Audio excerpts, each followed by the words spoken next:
جو یوم سب ایام میں سب سے عظیم ہے، جمعہ کریم ہے، جمعہ کریم ہے، جمعہ کریم ہے، جمعہ کریم ہے۔ السلام علیکم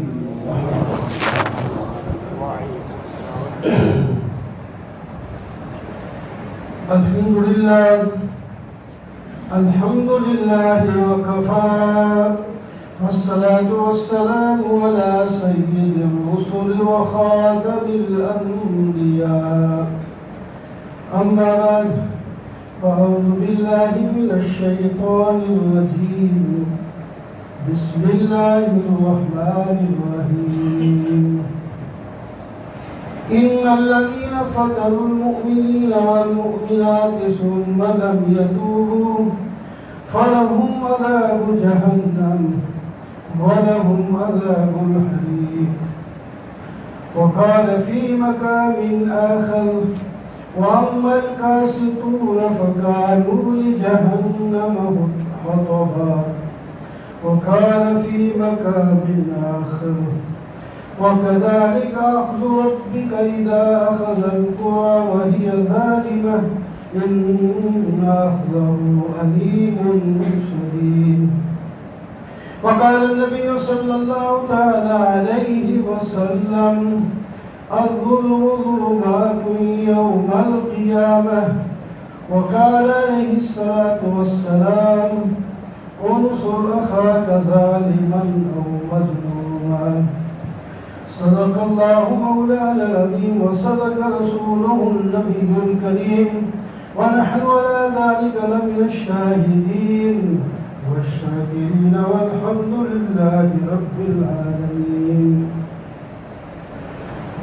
محترم و معزز ساتھی، بزرگ و دوستو اور عزیزوں، پہلی آیت میں نے جو پڑھی ہے ظالموں کے بارے میں ہے، ان الذين فتنوا المؤمنين والمؤمنات ثم لم يتوبوا فلهم عذاب جهنم ولهم عذاب الحريق۔ جن لوگوں نے مومن مردوں اور مومن عورتوں کو فتنے اور آزمائش میں ڈالا، ان پر ظلم کرنا شروع کر دیا، وہ کان کھول کر سن لیں، ان کے لیے آگ ہے جہنم کی۔ مسلمان ہے یا غیر مسلمان ہے، ظلم ہوتا ہے، ظلم اللہ تعالیٰ کو پسند نہیں، ظلم سے حکومتیں چلتی بھی نہیں، کفر سے چل جاتی ہیں۔ نوشیروان ایک آپ نام سنتے ہیں، وہ مسلمان تو نہیں تھا لیکن عادل منصف تھا، وہ ظالم نہیں تھا، انصاف کرتا تھا۔ آج مسلمان بھی بلکہ نبی کریم صلی اللہ علیہ وسلم بھی اس کا عزت کے ساتھ نام لیتے تھے، نوشیروان آپ سے پہلے گزرا ہے، مسلمان نہیں تھا لیکن انصاف والا تھا، انصاف والا، ظلم کو روا نہیں رکھتا تھا، جائز نہیں رکھتا تھا۔ پتہ چل جائے کہ میری حکومت میں کسی سپاہی یا کسی عہدیدار نے کوئی ظلم کیا ہے تو فوراً اس کو گرفتار کر کے سزا دلواتا تھا۔ تو نام اس کا آج بھی زندہ ہے، نوشیروان کا عدل آج بھی مشہور ہے۔ یہ کافر ہے، اور جو بادشاہ ظلم کرے خواہ مسلمان کیوں نہ ہو، حجاج بن یوسف مسلمان ہے، ایمان والا ہے، لیکن اس نے جو ظلم کیے، ظلم کی وجہ سے لوگ اس کو حضرت حجاج یوسف رحمہ اللہ کہنا بھی نہیں چاہتے، حالانکہ وہ کلمہ پڑھنے والا ہے، مسلمان ہے، نماز پڑھنے والا ہے۔ اس نے قرآن پاک کے اوپر زیر زبر اس نے لگوائی ہے، پہلے نہیں تھی۔ بہت سے اچھے کام اس نے کیے ہیں، لیکن ظلم بھی تھا، بڑے بڑوں کو زیادتی کرتا تھا، صحابہ کرام بھی ان کے زمانے میں زندہ تھے، ان پر بھی انہوں نے زیادتی کی ہے۔ تو ظلم مسلمان ہونے کے باوجود بھی لوگوں کے دلوں میں اس کی محبت نہیں ہے، اور وہ بھی آخر میں ذلیل ہو کے مرا ہے۔ تو ظلم اللہ تعالیٰ کو پسند نہیں۔ جگہ جگہ پر وَأَمَّا الْقَاسِطُونَ فَكَانُوا لِجَهَنَّمَ حَطَبًا، جو ظالم ہیں جہنم کا ایندھن بنے گے۔ مسلمان ہے یا غیر مسلمان ہے یہ الگ بات ہے، مسلمان سزا بھگت کے کبھی نہ کبھی جہنم سے نکل سکتا ہے، کافر مشرک تو کبھی نہیں نکلے گا، لیکن ظالم ہاں توبہ کر لے، مسلمان ہے توبہ کر لے تو پھر اللہ تعالیٰ معافی کر دے۔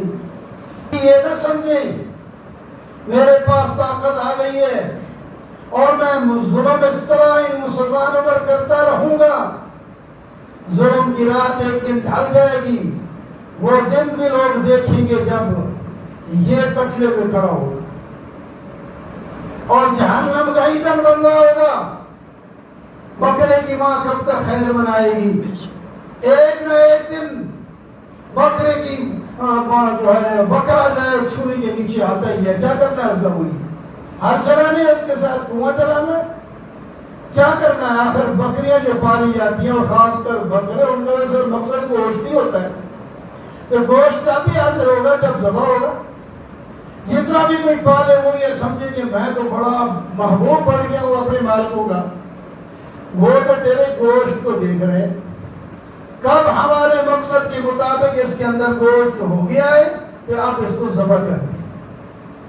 تو اللہ تعالیٰ ظلم کرنے والوں کو فوراً نہیں پکڑتے، مہلت دیتے ہیں، بہت زیادہ مہلت دیتے ہیں۔ فرعون نے ظلم کیے، ظلم آپ سنتے رہتے ہیں، قرآن بھی اس کے ظلموں کے ساتھ بھرا ہوا ہے، حدیث میں بھی ہے۔ تو اللہ تعالیٰ نے اس کو بڑی مہلت دی، آخر کار جب پکڑا تو دیر نہیں لگی، جا کر ساری فوج سمیت فرعون کو فوج سمیت پانی میں غرق کر کے آگ میں تبدیل کر دیا۔ آگ میں گئے تو پانی میں ہے، پانی ٹھنڈا ہوتا ہے، لیکن آگے قرآن کہتا ہے النار یعرضون علیہا غدوا وعشیا، آگ ان پر پیش کی جاتی ہے صبح و شام، جو ہے تیز کر کے پیش کی جاتی ہے، ہر وقت آگ میں جل رہے ہیں۔ فرعون کی لاش اس سے نکل گئی تھی، عبرت کے لیے اس کو رکھا ہوا ہے، شاید آج بھی موجود ہو۔ تو چونکہ یہ برزخی بات ہے، ہماری آنکھوں سے عقل جان کی باتیں نظر نہیں آتی، کون کیسے زندہ ہے، کوئی عذاب میں ہے، راحت میں ہے، کرامت کے طور پر اللہ تعالیٰ کچھ دکھا دے تو نظر آ جاتا ہے، اس کو کشف کہتے ہیں، ورنہ پتہ نہیں کیا ہو رہا ہوتا ہے، ہمیں کیا پتہ کیا ہو رہا ہے۔ ہمیں تو قرآن حدیث میں جو بتایا گیا وہ ہم مانیں گے کہ یہ فرمایا گیا۔ تو وہ فرعون اگرچہ اس کو دوائیاں لگا کر ابھی عجائب گھر میں رکھا ہوا ہو، لوگ آپ بھی دیکھتے ہوں، اور کوئی کہتے ہیں وہی فرعون ہے، کوئی کہتے ہیں کوئی اور ہے، وہ ہو یا کوئی اور ہو، وہ آگ میں ضرور جلتا ہے، ہمیں نظر نہیں آئے، ہمیں نظر نہیں آتا، نہ وہ دیکھتا ہے، ہمیں دیکھتا ہوا نظر آتا ہے، نہ سنتا ہوا نظر آتا ہے، نہ بولتا ہوا نظر آتا ہے، نہ جلتا ہوا نظر آتا ہے، لیکن قرآن و حدیث کی باتیں سچی ہیں، ہم مسلمان ہیں، ہم مانتے ہیں کہ وہ آگ میں چل رہا ہے۔ وَكَذَلِكَ أَخْذُ رَبِّكَ إِذَا أَخَذَ الْقُرَىٰ وَهِيَ ظَالِمَةٌ، فرعون کو غرق کرنے کے بعد اللہ تعالیٰ فرماتے ہیں اسی طرح ہم پکڑتے ہیں بستیوں کو جو ظلم کرنے والی ہوتی ہیں۔ وَكَذَلِكَ أَخْذُ رَبِّكَ إِذَا أَخَذَ الْقُرَىٰ وَهِيَ ظَالِمَةٌ إِنَّ أَخْذَهُ عَلِيمٌ شَدِيدٌ۔ اللہ تعالیٰ کی پکڑ بڑی دردناک ہوتی ہے اور سخت ہوتی ہے، پھر کوئی چھڑا نہیں سکتا، پھر بڑے بڑے بھی نہیں چھڑا سکتے۔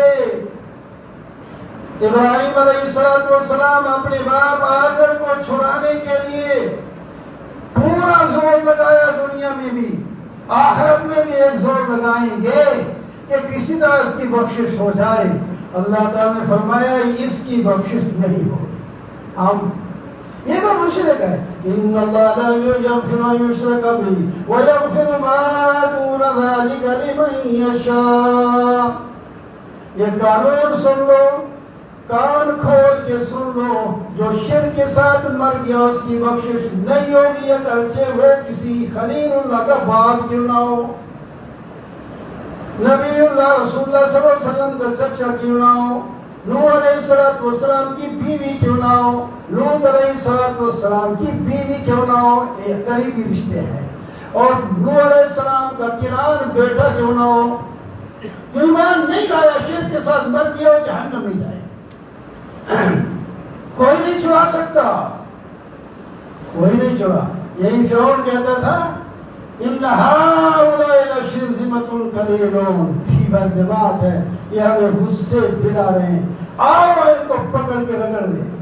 اللہ تعالیٰ نے فرمایا وہ وقت گیا جب تم پکڑ کے رگڑا کرتے تھے، اب تمہاری اپنی باری آئی ہے، وہ دریا کے پار ہو جائیں گے اور تم پکڑے جاؤ گے اور کبھی نہیں چھوٹو۔ تو ان الذین فتنوا المؤمنین والمؤمنات، جو مومن مردوں اور عورتوں کو فتنہ میں، عذاب میں، مصیبت میں ڈالتا ہے، اس کے لیے جہنم ہے، جلانے والا اس کے لیے عذاب ہے۔ کوئی بھی ہو، مسلمان یا غیر مسلم کے لیے ویسے ہی جہنم ہے۔ باہر آ جاؤ، مسلمانوں کو تنگ نہ کرو، اتنے دن سے 18-19 دن ہو گئے اور ان کا حقہ پانی آپ نے بند کر رکھا ہے، کرفیو لگا رکھا ہے۔ آپ صلی اللہ علیہ وسلم نے فرمایا مظلوم کی دعا سے بچ کے رہو، اتقی دعوت المظلوم فإنه ليس بينها وبين الله حجاب لو كما قال۔ مظلوم کی بد دعا سے بچ کے رہنا، جب وہ دل سے بد دعا نکالتا ہے تو پھر دعا اور اللہ کے درمیان کوئی حائل نہیں ہو سکتا، حائل نہیں ہو سکتا۔ پھر اللہ تعالیٰ پکڑتے ہیں، پھر جب پکڑتے ہیں تو کوئی چھڑا نہیں سکتا۔ ابھی وقت ہے، کسی کی بات مان لو، این کشمیری مسلمانوں کو آزاد کر دو اور ان کا ملک آزاد کر دو، اور ان کو خود مختار کر دو، ووٹ کروا لو۔ آج 72 سال ہو گئے کہ تم ان پر ایسی ظلم کرتے چلے جا رہے ہو، زبردستی تم نے ان پر حکومت جما رکھی ہے۔ ہماری ذمہ داری نہیں ہے، نبی علیہ السلام نے یہ فرمان نہیں، انصر اخاک ظالما و مظلوما، ظالم ہو یا مظلوم ہو اس کی مدد کرو۔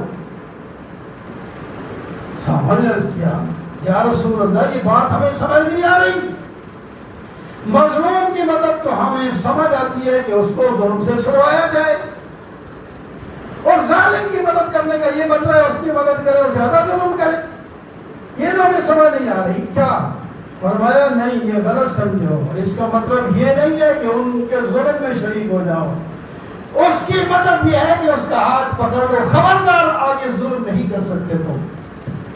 یہ وہ جب ظلم سے بچ جائے گا تو اس کی مدد ہو جائے گی، ورنہ ظلم کی وجہ سے جہنم میں جائے گا، وہ پتہ نہیں کیا مصیبتوں میں وہ آئے گا۔ آج ہمارے کہنے پر یہ ہمارے ہاتھ پکڑنے سے ظلم سے بعد آ جاتا ہے تو اس کی مدد نہیں ہو جائے گی۔ اس واسطے جتنا ممکن ہے ہم اپنے کشمیری بھائیوں کی بھی مدد کریں۔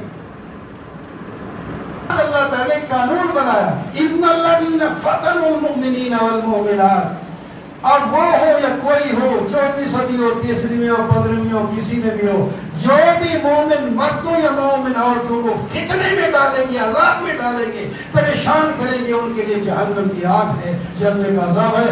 اللہ تعالیٰ ہمیں